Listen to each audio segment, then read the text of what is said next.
निबन्धकार सुधा त्रिपाठीद्वारा लिखित म फूल लिएर आउनेछु निबन्ध। सुन खानी मेरो जन्मभूमि, तिमीले त मैले माया मारे भनी ठाने होला। तिमीले त्यस्तो सोच्नु पनि स्वाभाविकै हो, किनभने मैले आफ्नो वयसको उत्तरार्धमा आइपुग्दासम्म पनि त तिम्रा निम्ति केही गर्न सकेकी छैन। तिमी घरिघरि निधारमा हातको पाली बनाएर खुट्टा उचाली उचाली दोलखाको डाँडातिर हेर्छौ अरे। मैले तिमीलाई ठ्याम्मै माया मारेकी छैन। तिम्रो माया मार्नुको अर्थ हो मैले मेरो आफ्नै माया मार्नु, किनभने मेरो म भन्नु नै तिमी हौ, केवल तिमी। मेरो प्यारो सुनखानी, म मेरो मनको गहिराइमा बसेर तिम्रो सद्भाव र स्नेहले आफूलाई निथ्रुक्कै भिजाइरहेकी छु।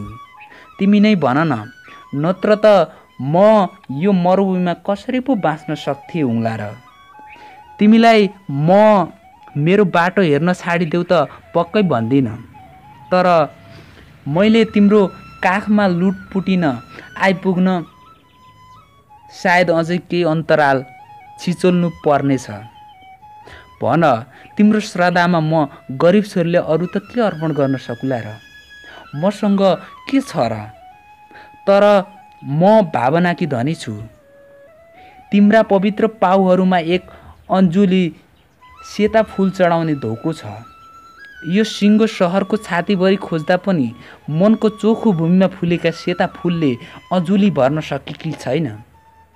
इच्छा त थियो तिमीलाई जिन्दगीमा एकचोटि मात्रै भए पनि पुष्पमय देख्ने रहर पूर्ण गर्न सकु, र सायद लाग्दैछ यहाँ श्रद्धावश चढाउन सकिने सेता फुलका बोटका जरा विषालु किनाले धमाधम काटिरहेछ।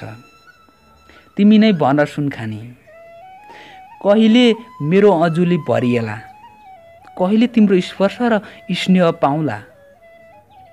एक मन त लाग्छ म टाढै बसिरहँ, तिम्रो सम्झनामा तडपिरहँ, तिमीलाई भेट्दै नभेटु, हेर्दै नहेरु, किनभने कुनै कुनै त पीडा नै पनि साह्रै मिठा हुने गर्छन्। सपना पनि बिछट्टै लोभलाग्दा हुने गर्छन्। नजिक बसेर घृणा गर्नुभन्दा टाढा बसेर माया गर्नु नै जाति लाग्छ मलाई त। अर्को कुरा पनि छ, टाढाबाट हेर्दा जे पनि राम्रो देखिन्छ, जति नजिकियो उति क्रूरता प्रष्टिँदै जान्छ। गुलाबका फुलहरूलाई टाढाबाट हेर्दा लाग्छ बाँचौँ पनि यिनकै सामिप्यमा, मरौँ पनि यिनकै सामिप्यमा। यतिसम्म कि शुष्क सहरबाट टाढा नै जानु परेछ भने पनि यिनकै झ्याङहरूको सामिप्य मिलोस्, स्पर्श मिलोस्। सौन्दर्यका मोहनीमा बग्नेहरू प्राय असभ्य र जङ्गली भइदिन्छन्। यसैले उनीहरू लट्ठिँदै लट्ठिँदै गुलाबको झ्याङमै टाँसिन पुग्छन्। च्वास्स घोज्दा झसङ्ग भएर हेर्छन् त छि कति कुरूप काँडाहरू। सौन्दर्य त मानौ तिनले थापेको बल्छीसम्म मात्रै हो। त्यसैले सुनखानी, म फुलसँगै राखेर मनुष्यलाई हेर्छु, मनुष्यका पीडारूपी जीवन हेर्छु। म मेरो गाउँ हेर्छु र देश हेर्छु। म मेरो देशका टुक्रा टुक्रामा तिम्रै जीवन पाउँछु र तिम्रै पीडा देख्छु। त्यसैले सुनखानी, तिमी मेरो देश हेर्ने ऐना हो। तिमी मेरो जीवनको आस्था, तिमी मेरो सानो देश र संसार नै हो। यसैले मैले सधैँ हार्दिक श्रद्धाका पुष्पले पुज्ने गरेको सुनखानी, हिजो आज किन तिम्रो नजिक आउन असाध्यै डर लाग्न लागिरहेछ। कतै तिम्रा कुरूपताहरूले मेरो आस्थाको डिल नभत्काइदिउन् र म कहलिँदै विश्वासको भिरबाट नखसु।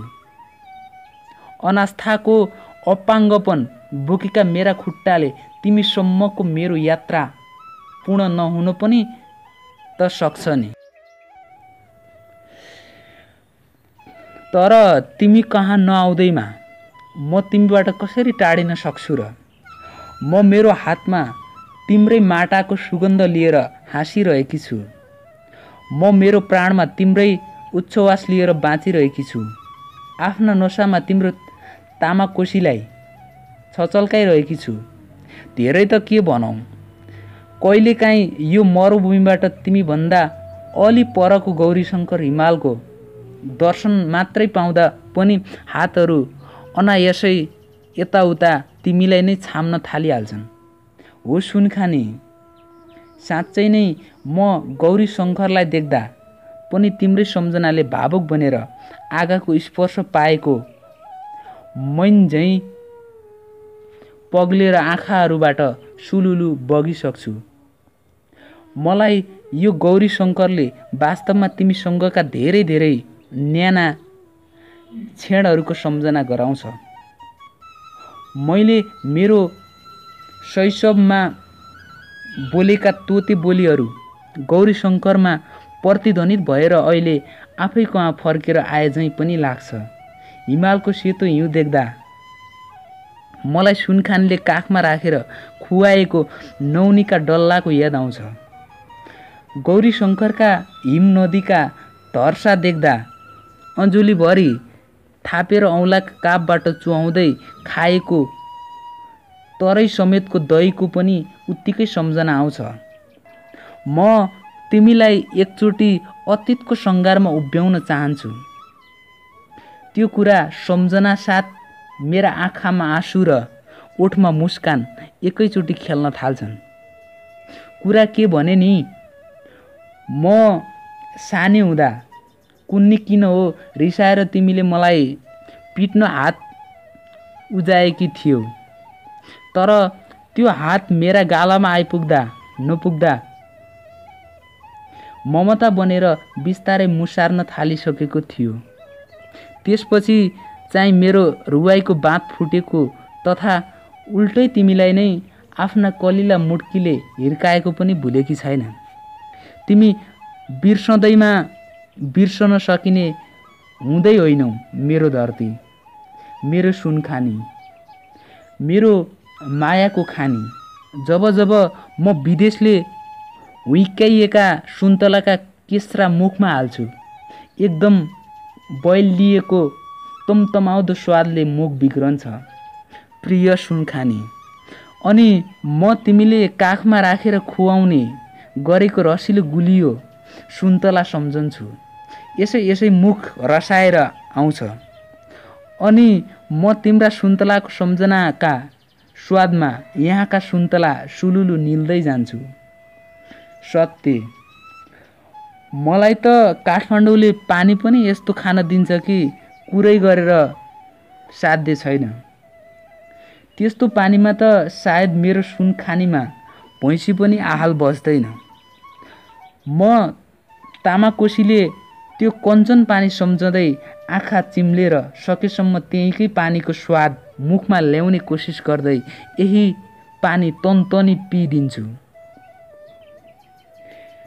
तिम्रै नासो यो जिन्दगानी काठमाडौँको ढुङ्गेन छातीमा घिस्रिँदै खिइँदै गइरहेछ।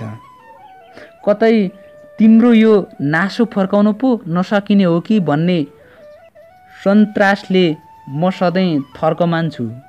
जे जस्तो हालतमा होस्, यो देह ढल्नु अगावै तिम्रो नासो तिमीलाई सुम्पन पाए मेरो ठुलो तृष्णा मेटिने थियो। सधैँ त के फर्काउन देला र यो काठमाडौँले, यो सहरले, यो मरुभूमिले। यसले पिल्छै तिमीले दिएको सौकुमार्यलाई त अवश्य नै कुरूप पार्नेछ।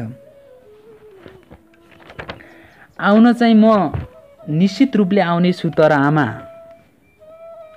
तिमी कहालिन चाहिँ नकहालिनु है मेरो अस्तव्यस्त हालत देखेर।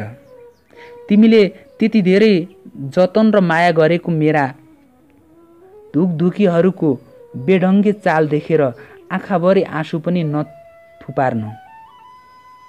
भौतिक शरीरको सौन्दर्य जीवनको सम्पूर्णता होइन।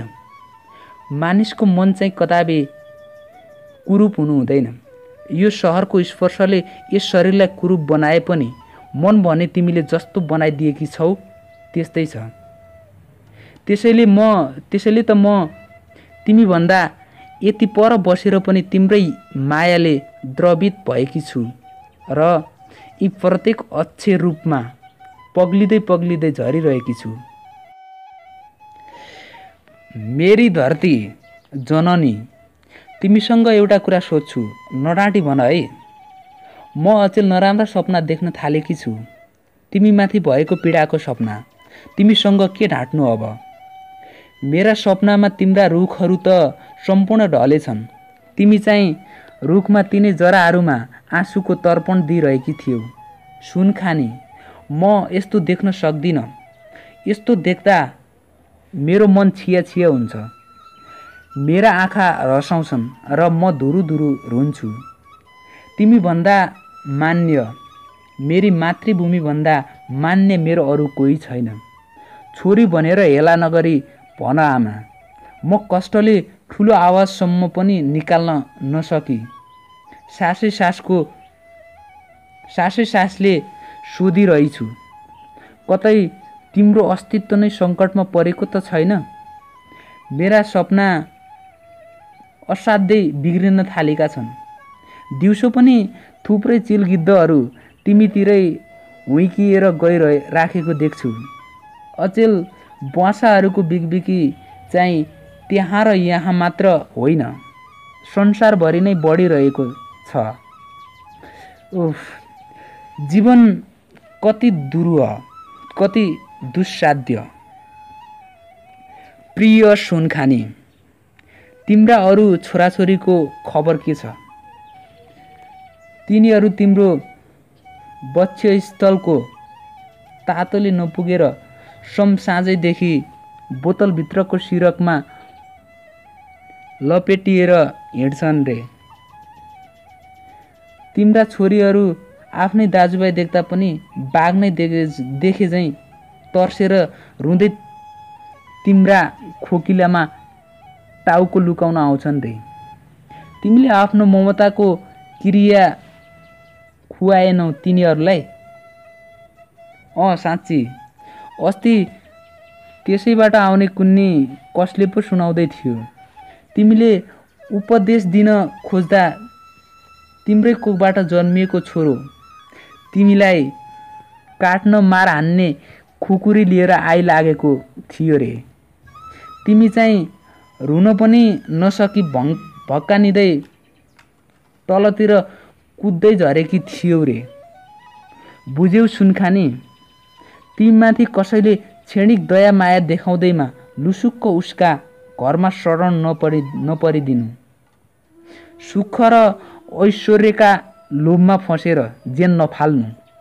शीतल खोज्न भनेर प्रशान्त महासागरमा पनि नहेलिनु, नत्र त हाम्रो बिजोग हुन्छ। तिमी भनेर मरिमेट्ने र तिम्रो अस्तित्वमा मात्र आफ्नो अस्तित्व देख्ने हामीहरूको सत्यनाश हुन्छ।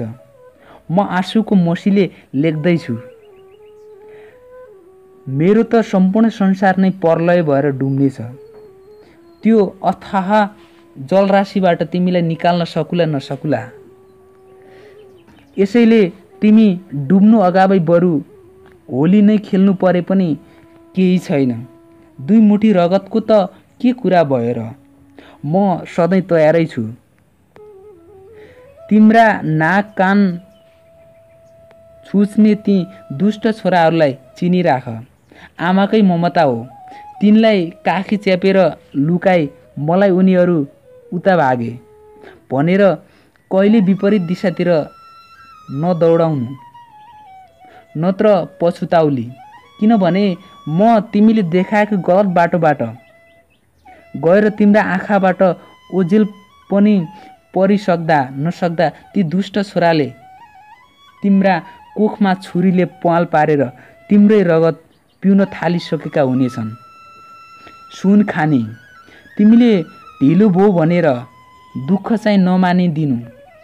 जेसुकै होस्, जहिलेसुकै होस्, मेरो जीवनमा साँझ पर्नु अगावै एक अँजुली सेता फुलहरू ल्याएर तिम्रा पाउमा भक्तिले चढाउने छु र त्यस खुसियालीमा अस्त्रधाराहरूले तिम्रा पाउहरू पखाल्दै अन्जानमा आफूबाट हुन गएका गल्तीका लागि पनि क्षमा माग्नेछु। तिमीले मलाई जति नै निष्ठुरी सम्झे पनि मैले मेरो गाउँको गुराँसको भरभराउँदो वैंश भुलेकी छैन, डाँफेचरीको स्वतन्त्र उडान भुलेकी छैन, कोइलीको कुहु भुलेकी छैन, अनि न्याउली चरीले गाउने तिम्रो विरह गीत पनि भुलेकी छैन। मैले केही भुलेकी छैन, किनभने मैले पनि भुलेकी छैन। जीवन सूत्र र स्वप्नाभासबाट। निबन्धकार परिचय। सुधा त्रिपाठी निबन्धकार, नाटककार, कवि, कथाकार तथा समालोचक हुन्। उनका बादल, धरती र आस्थाहरू, जीवनसूत्र र स्वप्नाभास, सुटटाई र सुगुर, अमर सिर्जना जस्ता निबन्ध सङ्ग्रहहरू प्रकाशित छन्। उनी मूलतः नारीवादी लेखक हुन्। उनी एकातिर आफ्ना निबन्धमा नेपाली नारीका पीडा, समस्या र प्रतिसत्ताका कारण सिर्जित लैङ्गिक तथा वर्गीय विभेदको अन्त्यको चाहना व्यक्त गर्छिन् भने अर्कातिर देशभक्ति र धरतीप्रतिको आस्था पनि प्रकट गर्छिन्। उनी प्रगतिवादी चेतनाको वर्णन गर्दै आफ्ना निबन्धमा समाजका विकृति र विसङ्गतिप्रति व्यङ्ग्य पनि गर्छिन्। म फुल लिएर आउनेछु उनले आफ्नो जन्मभूमिको सम्झना गरी रचेको एक घतलाग्दो निबन्ध हो।